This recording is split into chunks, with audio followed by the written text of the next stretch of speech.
400. So, sa ngayon, hindi pa siya pumapasok, no? Pero kung makikita nyo, nandito yung proof na kung saan yung mga pinopromote nating earning application dito is still active pa rin naman. So, yun yung mga naipon ko through my...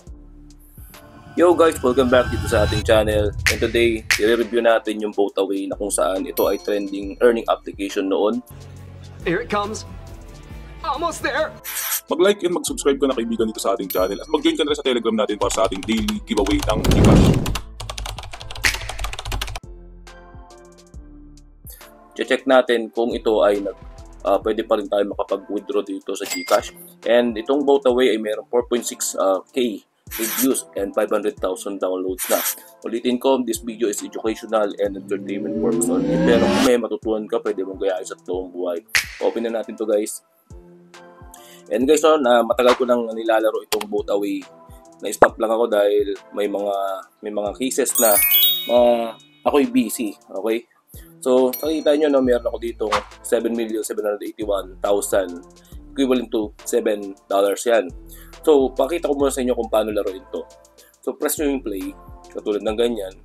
And ang gagawin nyo dito, guys, kung pamilya ka sa mga idle game, pag sinabi nating idle game, wala kayong gagawin, papanoorin nyo lang yan until mag-earn yan ng reward. What? So, ganito lang. Papanoorin nyo lang yan, ganyan, and hintayin nyo lang kung mag-earn kayo. So, meron din option na kung saan pwede rin kayo mag-invite dito. Pero optional lang yun. Hindi naman ibig sabihin na kailangan nyo mag-invite bago makapag-withdraw dito. Ang main goal nitong video natin is papakita ko sa inyo kung nakakapag-withdraw pa rin ba dito sa Vote-A-Way. So, pwedeng referral pero hindi ko yan ni-recommend. So, punta natin yung gitna na button or click lang itong earnings natin. Okay. So, makikita nyo yung withdrawal natin. And maraming proof of payment dito sa GCash. So ngayon, meron akong $7. And matagal ko na rin naipon ito. Hinayaan ko lang to dahil medyo natenga nga tayo dahil busy tayo sa mga real world shit natin. What?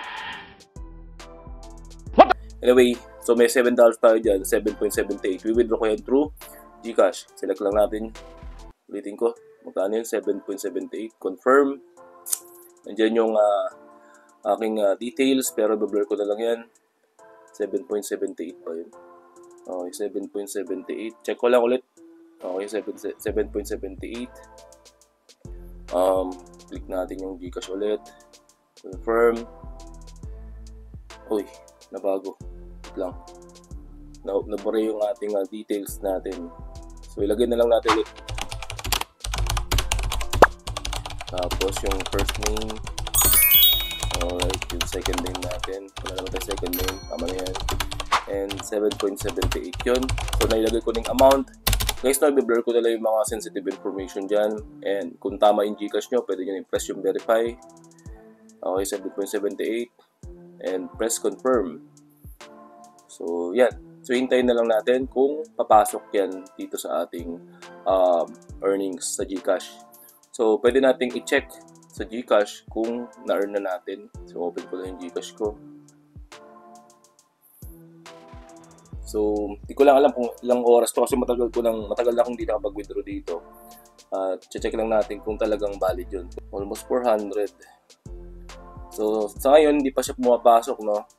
Pero kung makikita nyo, nandito yung proof na kung saan yung mga pinopromote nating earning application dito is still active pa rin naman. So, yun yung mga naipon ko through my journey sa earning application. So, kung pwede nyong gayahin itong mga technique ko, nandito sa baba lahat ng earning application na still paying. Kung may bago natutunan din sa ating video, please like, share, and subscribe. Hanggang sa muli. Paalam.